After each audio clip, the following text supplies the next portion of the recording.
Is Shedeur Sanders facing the most pressure in college football? We'll discuss that on today's episode of Locked On Buffs. You are Locked On Buffs, your daily podcast on the Colorado Buffaloes. Part of the Locked On Podcast Network, your team every day.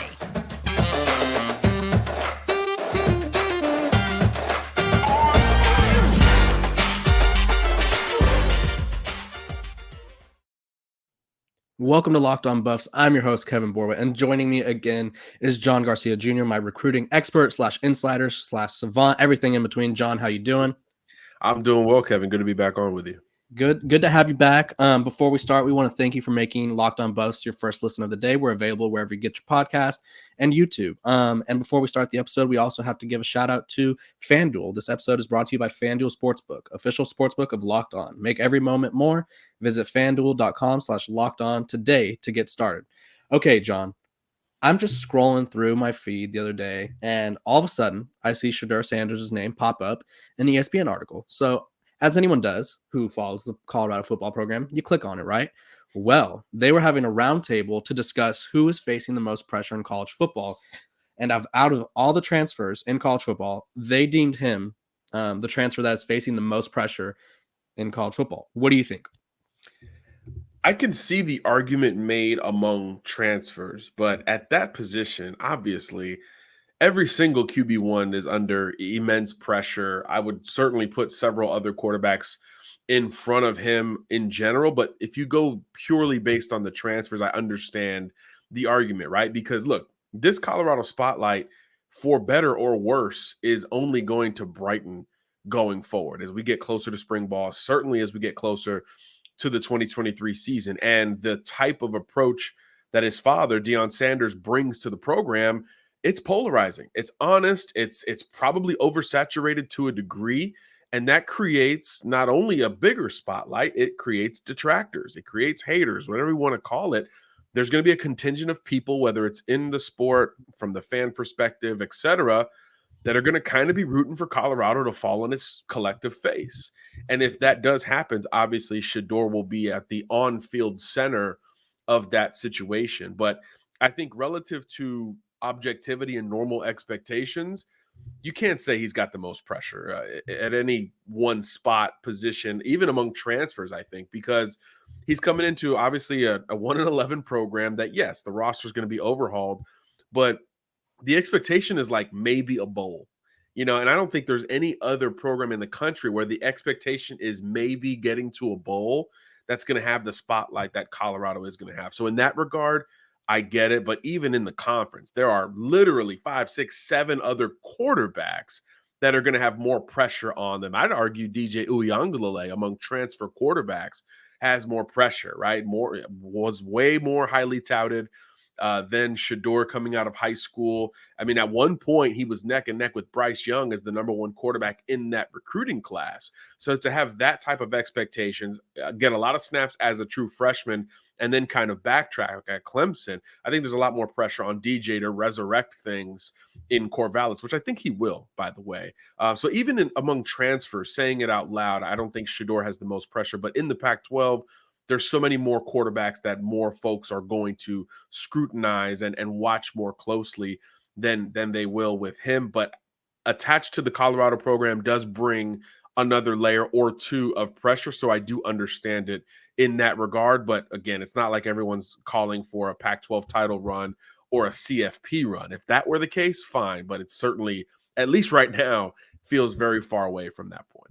Yeah, I totally agree with the DJ point. I think that's where I was going to go too. I think he's on, this is like save his career mode, if we're being quite frank, at Oregon State, whereas Shedeur is going to have this year, assuming he doesn't pop off and blow the world away, he's going to have next year as well. That's a great I'm sure he'll do fine, but I think the reason for the pressure is he has the double effect. He's the coach's son, which we all know coach's sons are not widely regarded as liked people in most sports or across most settings. Obviously, it's not like he's a scrub and Deion gave him the job anyway. He's very good, threw for 7,000 yards, 70 touchdowns at Jackson State. And two, he has a famous father who played the sport. And so that's like the double, that's the double whammy, if you will. He's got the popularity from his dad, and he's got the fact that his dad's the coach. And so I think people are putting this pressure on him because, one, there's always going to be comparisons to Deion, even though Deion was a defensive back that, unless I'm missing something, I don't think he ever threw a college pass or pass in general. He might have. I don't know. He probably was good enough to throw a pass. He probably could have. Exactly. Yeah. The baseball background allows that arm to be That's good, true. but obviously with his skill set, yeah, you always wanted him on the other end of pass. Right. But like, he's not throwing passes. And so there's still going to be the pressure, even though they play different positions. And I think too, I talked about this when I spoke, I think it was 2 days ago, about Paul Feinbaum criticizing Deion Sanders and saying that they don't have a high ceiling. I think we're seeing the end of the honeymoon phase. I keep saying this. I think everybody is trying to get past the point of Colorado's like this fun story that they went from a one-win team to now having a top 25 class and number one transfer class. And I think people are trying to poke holes in what the Buffs are building. And so I think this is just another example of that, because what better way to poke holes into the Buffaloes than saying their quarterback hasn't played at the Power 5 level? Because he hasn't. So that is a valid argument. But it's not like he's some random scrub that they picked up off the corner of the street. 100%. Yeah, look, this is, and look, there's a lot of precedent with lofty expectations for guys who had never played in the Power 5. Caleb Williams getting into Oklahoma was talking about pushing Spencer Rattler out of that job before he was done with high school. He ended up doing it, so it works out in the end. But there were expectations there. We just talked about Uyangalele, same deal. A lot of expectations to follow up Trevor Lawrence and maintain that. To keep it with DJ, Cade Klubnik at Clemson this past year. A lot of folks were like, hey, he could be QB1 right out of the gate. You could look anywhere across the country. Arch Manning, Quinn Ewers, Bryce Young, Bo Nix up at Oregon as a freshman was the guy at Auburn. And a lot of folks expected that based on what he did in high school. So it's kind of a double standard, right? Because at least Shedeur's done it at the collegiate level and at the FCS level. And he was very successful, right? 6 games above 70% completions, all the yards, clutch throws, to Travis Hunter most recently at the end of their Jackson State tenure. It's not like you're starting from scratch here. So we weren't hearing these kind of conversations and question marks around other guys who jump from the FCS. And heck, guys jump from the FCS to the NFL, right? Carson Wentz, Trey Lance. Those guys, didn't deal with as much of it seemingly going to the NFL as opposed to Shedeur going to the Power 5. So yeah, stranger things have happened, especially at that position. So it does seem a little overweighted towards Shedeur, but like everything else, Colorado, I think they'll take it with a grain of salt and probably turn it around and use it as some classic off-season motivation. Yeah, they got plenty of bulletin board coming in these past couple weeks, and I think also Colorado's, and this is a weird thing to say because they haven't played a game yet. They won 1 game last year. They're a premier program social media wise. And I'm not calling them a social media team. I'm not like Emmanuel Acho calling Justin Herbert a social media quarterback. I'm just saying people like to talk about them. So us in the business, specifically those who cover the sport nationally, are going to try to figure out a way to bring in more people to see their stuff. And so I feel like Colorado is kind of one of those target audiences right now. And before we talk about Eric Bieniemy responding to Shady McCoy throwing some shade and John having some recruiting experts, we have to give another shout out to FanDuel. This is the midway point of the NBA season. It's here and now. It is the perfect time to download FanDuel, America's #1 sports book, because new customers get a no sweat first bet up to $1,000. That's bonus bets back if your first bet doesn't win. Just download the FanDuel Sportsbook app. It's safe, secure, and super easy to use. Then you could bet on everything from the money line to points scored and threes drained. I personally was pushing that Memphis money line over the 76ers yesterday, and they ended up losing, so that was disappointing. So look ahead to other games. Maybe the Steph Curry has a prop bet for threes. It's always a safe bet to bet on Steph Curry making some threes. Plus, FanDuel even lets you combine your bets for a chance at a bigger payout with the same game parlay. So don't miss the chance to get your no sweat first bet up to $1,000 in bonus bets when you go to FanDuel.com/lockedon. That's FanDuel.com/lockedon to learn more. Make every moment more with FanDuel, an official sports betting partner of the NBA. So now we went from talking NBA betting right there to now we got to talk some NFL. Eric Bieniemy, we talked about it. I think it was at the beginning of this week, John, where he took the Washington Commanders offensive coordinator and associate head coach position, meaning he has total control of the offense. He brought in his own staff, and little did we know that there was a former player that kind of had some beef with him, I guess you could say. Um, LeSean McCoy went on FS1's new show, which I think of as is a spinoff of like 3 different shows already called Speak. Formerly Speak for Yourself and formerly something else, I believe, is the same show or the same premise of the show. And he basically, not even basically, he said Eric Bieniemy will be exposed in DC. He doesn't have Patrick Mahomes. He doesn't have Travis Kelce. And then he went on to say that if you look at the practice, which I don't know how you do this. I didn't know they record practice meeting rooms all the time. But if you looked at the practice meeting rooms with the Chiefs, Bieniemy had no say over the passing game. He had no control over the offense. It was all Andy Reid. He didn't correct the receivers, didn't correct the quarterbacks, and he would sometimes correct the running backs because he's a former running back and former running backs coach. Eric Bieniemy responded with, I guess he took it with a grain of salt. Didn't really let it faze him. He basically said that LeSean McCoy is a Hall of Famer. Everybody has their opinion and nothing bothers him. John, big deal or no deal? LeSean McCoy coming for Eric Bieniemy, even despite all the public backlash from NFL players about him not getting a head coaching job. I kind of get it. Look, LeSean ended his career, great career, but not so great at Kansas City, where he obviously overlapped with EB a plenty over those couple of seasons. Got the numbers right here: 111 carries for 496 yards in that span. Not great on Shady's, certainly compared to Shady's Eagles and even Buffalo tenure. So it was the end of his career. Obviously, the usage started to wind down a good bit. So you understand that actually less than that. He was at Kansas City, then Tampa Bay, because, my reading comprehension's not the best, but still not great in his Kansas City career. I do think that was the Super Bowl year, though, so he might have got a ring out of it. But clearly there was, to me, some underlying issues going on between the two. And it's a 1-year sample. Eric was in KC for 10 years. And guys who were there much longer, most notably Patrick Mahomes, coming to his defense, as well as another running back, Jamal Charles, who was there much longer and had much more success than Shady did under Bieniemy, basically called him out, and said, hey, this is not right. Eric deserves everything he's getting and more. And Charles specifically mentioned, his input in the game plan with Andy Reid. And it's also important to note here, LeSean McCoy came up under Andy Reid in Philly, where he had the most success that he ever had. And he very much views him as a genius. He said so in that entire Super Bowl buildup. So, he's more team Andy Reid than Eric Bieniemy. Not that they should be separated, because Andy Reid is another very vocal and outspoken supporter for Bieniemy. So this feels to me like a little bit of sour grapes based on the 1 year that they overlapped together in 2019 there in Kansas City. And that's the other point. LeSean's point is, hey, I was there in the meeting rooms.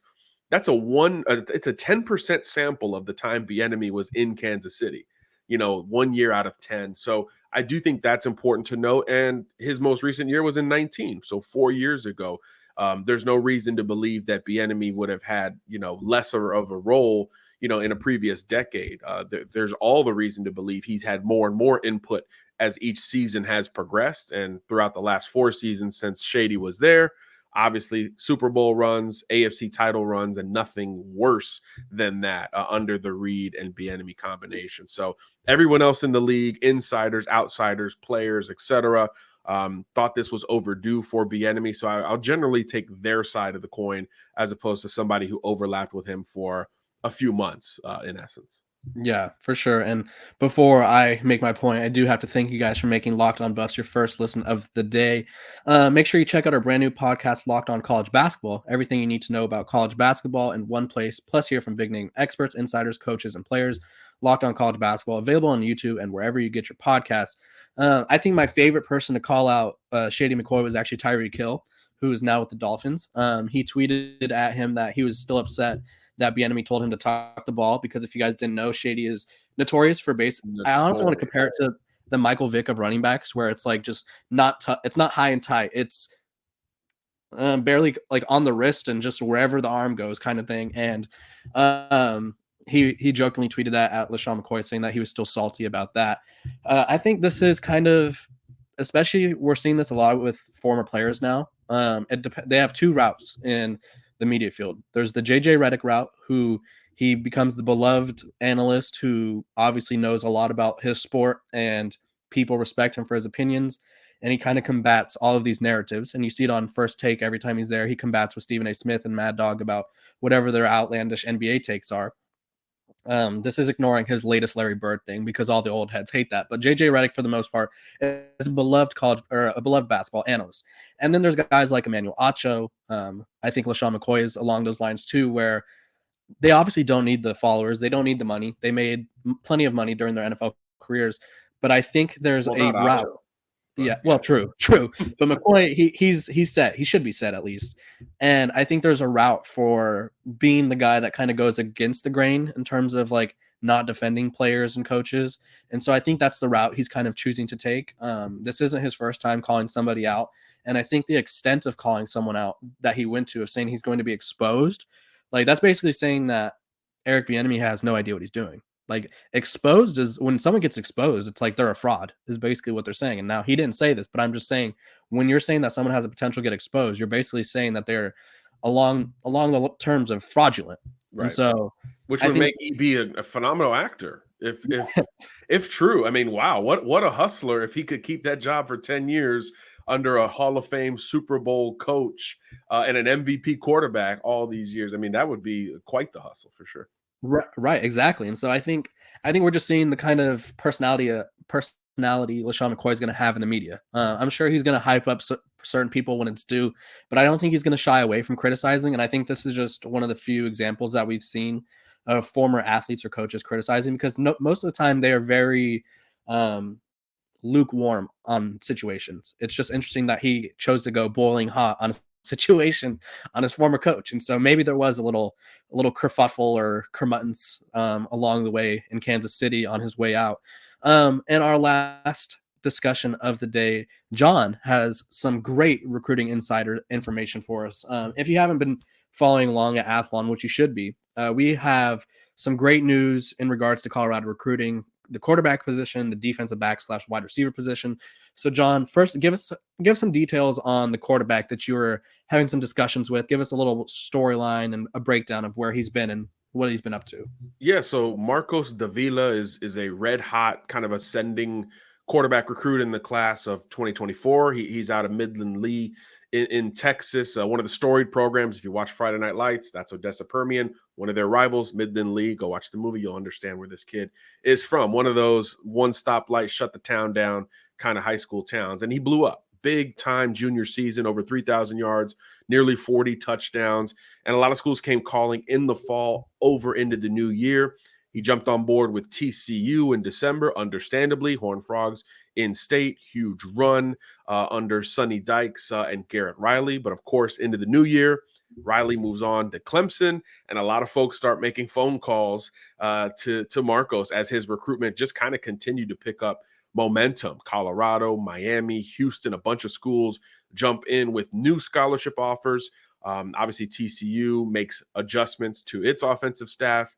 And then just the other day, Davila decommits from the Horned Frogs. But before that point, he had told me he was already on the horn with the Buffaloes, with the Hurricanes, and the Cougars about visits in the month of March. So now he's going to get going with those. Purdue, another school that's expected to get him on campus. So this thing's a total reset, wide open now. He'll visit Colorado in the next few weeks and really get a chance to build a relationship with not only Deion Sanders, but Sean Lewis, of course, the offensive coordinator. And it looks like he's going to take his time this time around and kind of allow his blow up to lead to more opportunities and potential visits. So this is big for Colorado. We know the current QB room is pretty stacked behind Shedeur.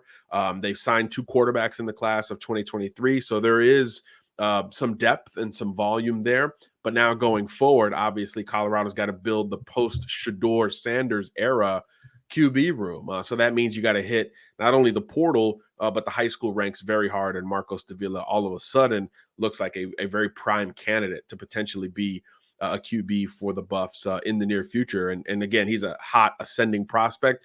So just getting a visit here feels pretty big for Prime and company. And that's starting to become what we expect from this staff pretty much with any priority recruit. Yeah, and I think just hearing you name the teams and the programs that he's interested in, I think he has not a type, but he definitely has an offense that he's looking for. Houston with A Dana lot of Holgorsen, wide open stuff. they like to air it out. Purdue, I believe, has a former Texas high school coach that Hudson Card actually was influenced to go there. And so I think there's going to be a lot of Texas Purdue people going in the next coming years. Also, Miami, they're trying to figure out things over there. And honestly, this is a no slight towards any of the quarterbacks that they brought on in the 2023 class and on the roster. I think in this day and age of college football, you just have to account for the fact that there's a chance that you will lose one or two quarterbacks per year to the transfer portal. Some of these guys either see that they're not going to really get a path to the field, or some of these guys kind of maybe get some playing time and want to parlay that into a starting role. And so I think that while they do have some good options behind Shedeur, I think realistically any program would want to have like 4 to 5 quarterbacks behind their starter, because you're losing at least 2 to 3 of them at the end of the year. That's just how it's been working out. Not saying that it's going to happen with any of these kids. They might all battle it out for the next year when Shedeur is gone, and they might just have a 4-way quarterback battle. But it's good to see that Colorado's still dipping into the recruiting pool. And I think, like you said, he's up and coming, transcending quarterback, where I think a lot of these recruits kind of commit early and it kind of fizzles their recruitment. And then once programs hear that, it's like, oh, maybe he's leaning this way. Or obviously TCU lost Garrett Riley and they brought in Kendall Briles. So not the same offensive mind that he thought he was going to play for. And so it just provides opportunities for programs to get back into the mix, and Colorado's going to get back into the mix. You said they're going to get him for a visit, correct? Yeah, I don't know if the date is set yet. He told me Purdue's the only one for sure. That'll be the first weekend of March. So theoretically, each corresponding weekend, he'll hit some of these camps or the campuses, and Colorado will get one of the first few. He said they were trying to set it up at last check. So it'll happen in the next few weeks, and we'll kind of go from there. I think it's something to track in a big way, because the 2024 QB dominoes are often rolling pretty heavily. A lot of kids are coming off the board. So Colorado needs to kind of start to zero in on its small crop of QBs here before all the blue chippers are off the board. So certainly Marcos looks like, again, one of the prime candidates there at 6'3", 215. We're already physically ready, polished kid, condensed motion, a lot of things you like in a pass-first era that we're obviously living in. Yeah, and I think the 2024 quarterback class, they're deciding fast. Like I want to say they've, for some reason, this class in particular has decided that, like, you know what, we're all going to commit before our season starts, and it honestly feels like that's the trend. I think the only person who might be the biggest mystery is Dylan Raiola, the number one recruit, just because he was committed to Ohio State, and now other people are starting to get him some offers and get in his ear a little bit. And so we'll see what happens, but it's good to see that Colorado is in the mix for a highly ranked quarterback, because nothing against the quarterbacks they brought in, but it was 2 3-stars. And so they're starting to see, I think you're starting to see the Deion effect in terms of all over the field, bringing in some weapons all over the field. And then they have a chance to bring in another 2-way star, John, and Aaron Butler, the 4-star out of Calabasas, my neck of the woods, kind of. I do live like 7 hours away from them, but it's still my neck of the woods. That's how big California is. But yeah, talk to me a little bit about his recruiting. It's a top 6 of Alabama, Georgia, Colorado, Oregon, and Washington. Right. Yeah, top 5. Sorry, math is hard. Listen to those schools, right? I mean, this would be another kind of big boy battle here for Colorado. Obviously, we now know that the Buffs are absolutely suited to compete in these battles, which is a far cry from the previous administration, but it's still tough, right? Like you said, Calabasas kid, high profile kid, top 100 type recruit, plays receiver, plays DB, a very good sprinter on the track and field as well. This kid can fly. So naturally, schools across the country are very much in on him. Like you said, I mean, when you start the list with Alabama and Georgia, it's really tough. I think the Bulldogs have some momentum. They're the only school that's got an official visit locked in right now. However, he told old friend Chad Simmons of On3 that he's getting close to setting this Colorado official visit. So that's really the next step for the Buffs, to sell something different. Obviously, compared to Georgia and Alabama specifically, you can pitch a quicker path to the field, whether he prefers offense or defense. I'm not sure where he lies on that coin just yet. I tend to think offense, especially with the DBs that Colorado's bringing in. I think that's maybe the better path for high schoolers at the position. So I do think that can start to create some variance compared to some of these other options where obviously Georgia, Bama specifically, you're going to have to not only duke it out, but maybe wait in turn for your path to playing time as well. So depending on the timeline, though, this one can get really fascinating. It looks like he wants to take these officials and then probably get to a decision before the season gets going. So the sooner Colorado can lock in this official visit with him, the better. And you let the chips fall where they may thereafter. Everybody knows the Colorado offer, Colorado ending up in these top schools lists for these top athletes. It's not a courtesy. It's real. It's something that has their attention, and the intrigue around Boulder, it has never been higher. So I do think if and when that official visit is set, it will turn heads and folks will treat that very seriously. So we'll see. Former USC commit, that would look good optically for whoever ends up with this verbal commitment. And again, it looks like it could come down sooner rather than later. So you got to lock in the OV date, get him on campus, and let the chips fall where they may, regardless of who's really prioritizing him across the country. Yeah, because I think I read somewhere and I wrote this. He's planning on committing around late April or May, so it's a quick turnaround. So all these visits are going to be happening ASAP. I think an angle that not a lot of people are discussing about Colorado's recruiting, specifically at the DB/wide receiver spots. I think Deion Sanders and company are kind of flirting with the idea of maybe allowing more people to play two ways, because he is someone who projects as a college DB or a college receiver. He could play both. I believe 24/7 has his like position, quote unquote, like position he should be playing as defensive back.